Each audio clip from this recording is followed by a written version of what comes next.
In context of non-aligned movement, consider the following statements. It was founded and held its first conference at Bandung Conference. Its principles are largely guided by the Panchsheel principles. Choose the correct code. One only, two only, both one and two, and none of the above. Now, in NAM, non-aligned movement, it came it came about during the Cold War. It came about during the Cold War era. And looking at this, we can say that the second statement is true because it's largely guided by the Panchsheel principles, which was said by India's former Prime Minister, Mr. Jawaharlal Nehru. So taking that into account, we can definitely say that the second statement is true. It was founded and held its first conference at Bandung Conference. So that is a fact. If we know it, it's well and good. If we don't know it, there's quite a large possibility it can be wrong. But when you look at NAM, we can say that it was not founded and held its first conference at Bandung, but rather, if you look at the explanation, it says the statement 1 is not correct because the basic concept for the group originated in 1955 during discussions that took place at the Asia-Africa conference held at Bandung, Indonesia. The NAM was founded at its first conference in the Belgrade Conference of 1961. So while the idea was conceived in the Bandung Conference, it held its first conference in Belgrade in 1961 under the leadership of Josip Broz Tito of Yugoslavia, Gamal Abdel Nasser of Egypt, Jawaharlal Nehru of India, Kwame Nkrumah of Ghana, and Sukarno of Indonesia. The second statement is also correct because the five principles, the fundamental principles of NAM are based on the five rules of Panchsheel, which is the mutual respect for each other's territorial integrity and sovereignty, mutual non-aggression, mutual non-interference in each other's affairs, equality and mutual benefit, and peaceful coexistence. That is the Panchsheel principle, and it is upon this that NAM is founded. The next question. In context of Kashmir saffron, consider the following statements. India is the world's largest producer of saffron. Recently, the Kashmir saffron got GI tag. It is the only saffron that is grown at an altitude of 1,600 meters above mean sea level. Options 1 and 2, 2 and 3, 1 and 3, and all of the above. India is the world's largest producer of saffron. Again, it's a fact. It is a fact which is at its extreme. Much like the words only and only, we can take this also. India is the world's largest. So that is an extreme step, extreme fact. So let's keep it in doubt. We'll leave that statement. We'll go for the second statement. Recently, the Kashmir saffron got geographical indication tag. Yes, that is possible. We'll again keep that too in doubt. It is the only saffron that is grown at an altitude of 1,600 meters above mean sea level. Is Kashmir above 1,600 meters above sea level? Yes, quite possible. So since it is at that height, we can say it is being grown at that height. But is it the only place where saffron is grown at such a high level? We are not sure. So taking that into account, all these three statements are doubtful for us. We can just eliminate one statement based upon the doubt that the first statement is a bit of a misnomer because we can say that they are saying that India is the largest producer of saffron. Now, saffron is mainly cultivated in Kashmir, and just that cultivation I don't think is enough to make India the largest producer of saffron. So keeping that into account, if you look at it, the option which is available is option B. The explanation, yes, the answer is B. In the explanation, it says statement 1 is not correct. Iran is the largest producer of saffron and India is a close competitor. Statement 2, recently the Kashmir saffron got GI tag. And the statement 3, it is the only saffron that is grown at an altitude of 1,600 meter to 1,800 meter above mean sea level. Next question. Recently, the National Mission for Clean Ganga under the Ministry of Jal Shakti and National Institute of Urban Affairs organized an Ideathon to reduce plastic and heavy metal pollution in rivers, explore other ways to reduce dependence of cities on rivers, improve ease of living in cities, garner more attention towards river management and interconnectivity of cities with the river. Now, if you look at the question, there are two major names mentioned in this question. One is the Ministry of Jal Shakti and the other is the National Institute of Urban Affairs, and they organized an Ideathon. So National Institute of Urban Affairs, Jal Shakti Ministry. So you can understand it is related to urban affairs, either cities or urbanization, and with the Water Resources Ministry.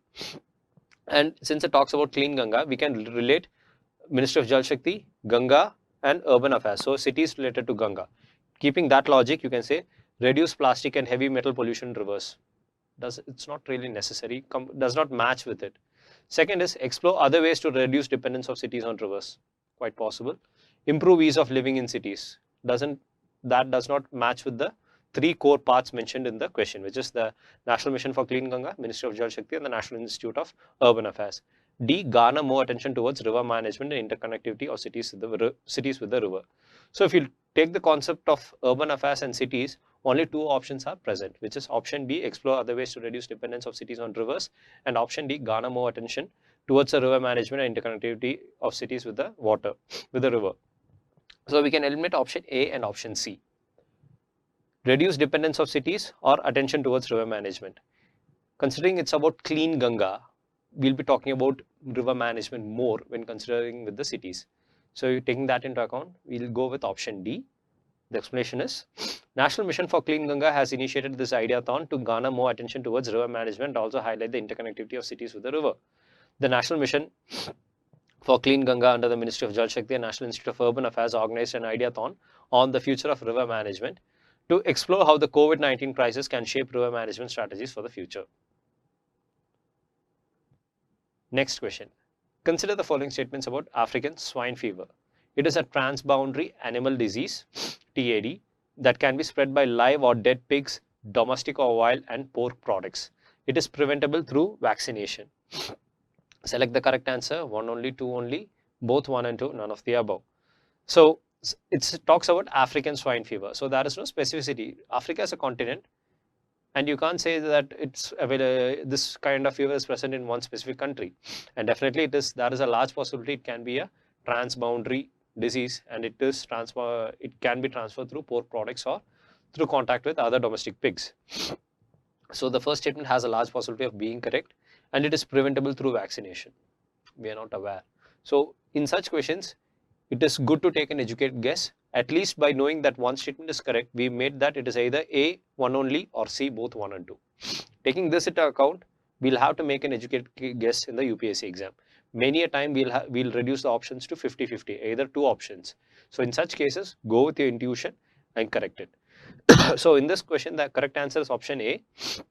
And the explanation is, statement 1 is correct. It is a transboundary animal disease that can be spread by live or dead pigs, domestic or wild, and pork products. Statement 2 is not correct because there is no approved vaccine against ASF, unlike the classical swine fever, which is known as hog cholera, which is caused by a different virus. The next question.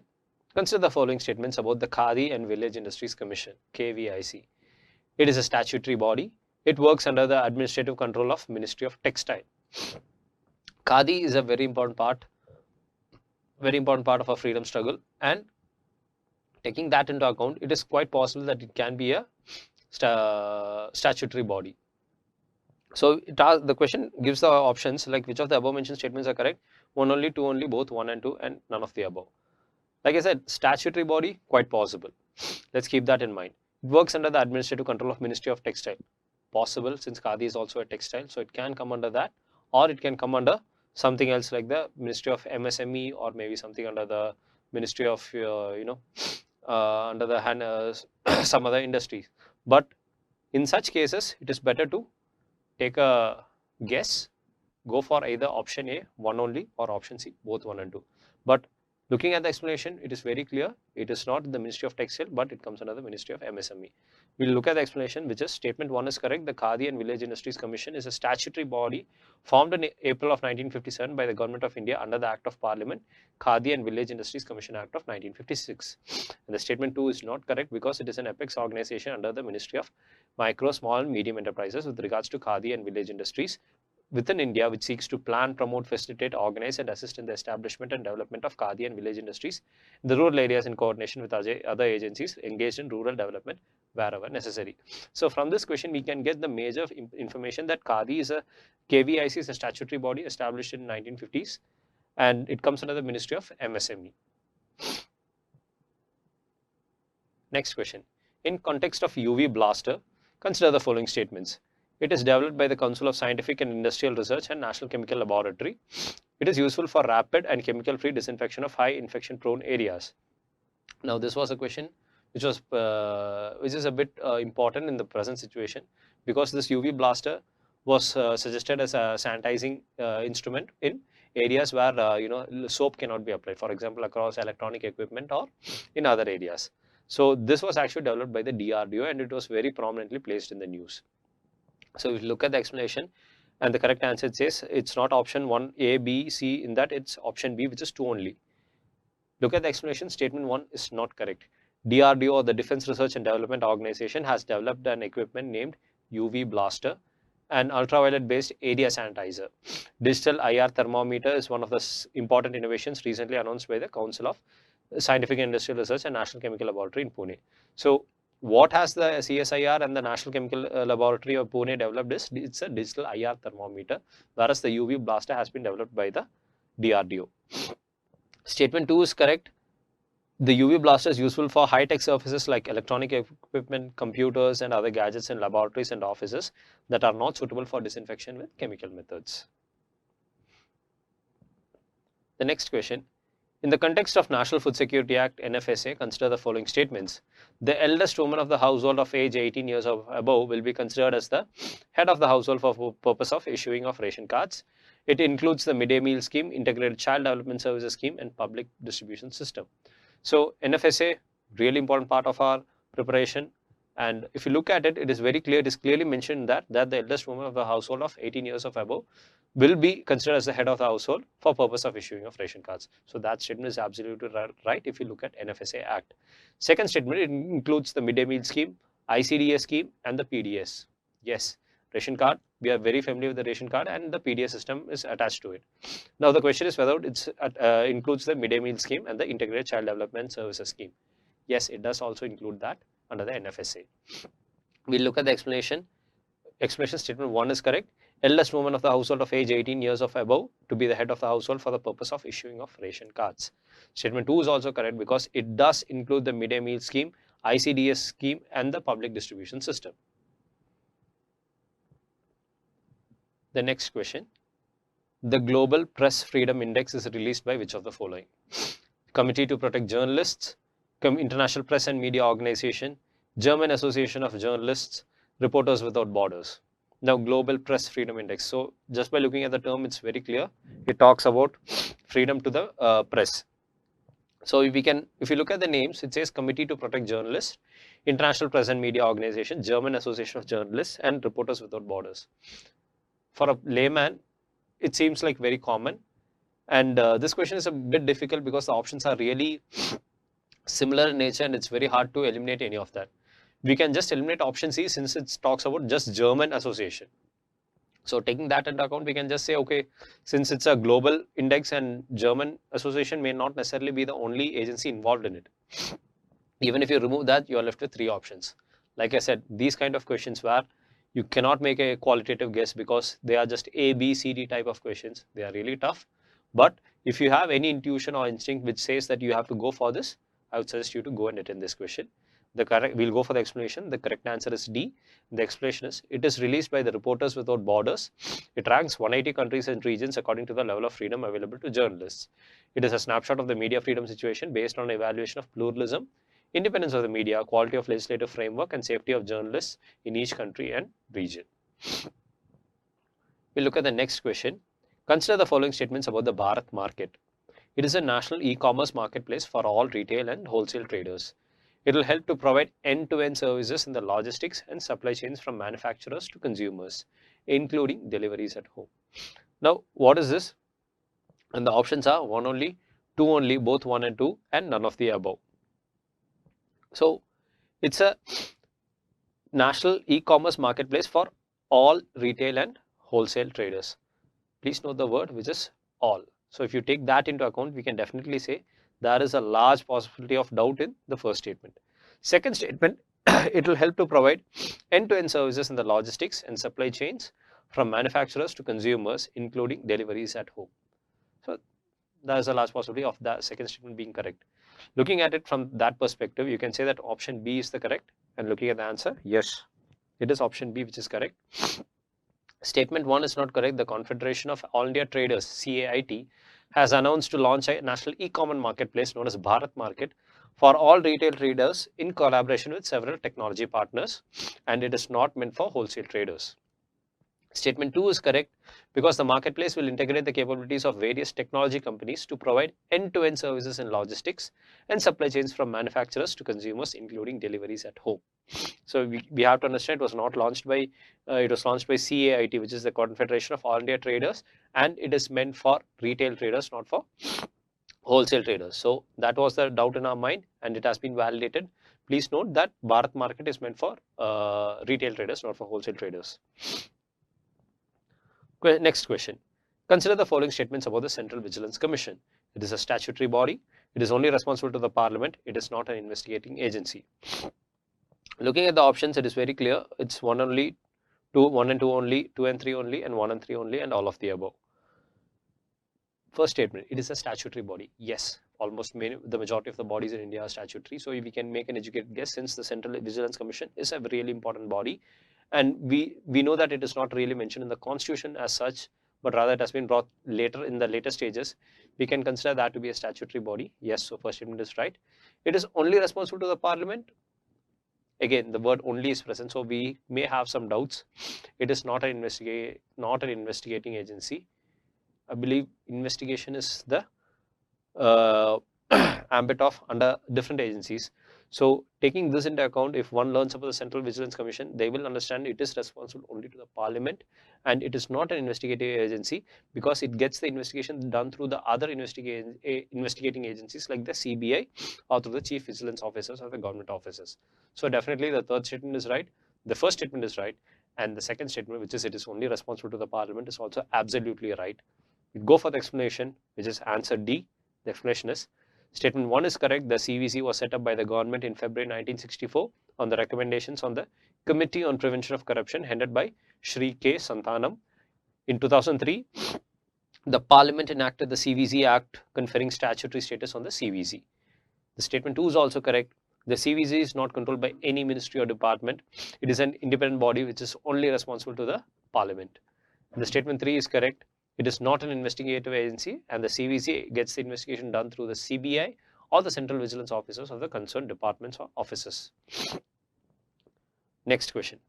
Recently, government has launched Garud Portal to assist state-owned entities in seeking exemption from central government for coronavirus-related drone operations, streamline the purchase of conventional arms, enable registration of Indians returning from abroad in the wake of the COVID-19, provide one-point access to all Indian government websites at all levels and from all sectors to manage the coronavirus crisis. Garud, bird, keeping that in mind, we can say that option A is similar because it talks about drone operations. Option B, not really similar. Option C, enable registration of Indians returning from abroad in the wake of COVID-19. Yes, quite possible, because they will be brought through a flight. Operation Garud sounds somewhat, Garud and the flight sound somewhat similar. Option D provides one-point access to all Indian government websites at all levels. Doesn't really match it. Now, whatever logic I am saying, if you know the answer, please go for it. But this logic is meant for people who want to make an educated guess, or when you do not have enough knowledge to make a sure answer. Just by keeping the word Garud in your mind, you can eliminate two options, and you're left with option A and option C. Take an educated guess, make it based on your instinct and intuition. There's a large possibility that the answer you choose will be definitely right. So we'll go for the explanation. The correct answer is A. Explanation is the Civil Aviation Ministry and the Director General of Civil Aviation, DGCA, launched Garud Portal for fast-track approval to COVID-19 related drone operations. The objective of the Garud, which is government authorization for relief using drones, portal is to assist state-owned entities in seeking exemption from central government for coronavirus-related drone operations. The next question. In the context of Atal Tunnel, consider the following statements. It is the world's longest tunnel above an altitude of 3,000 meters. It will provide an all-weather connectivity to remote border areas of Himachal Pradesh and Ladakh.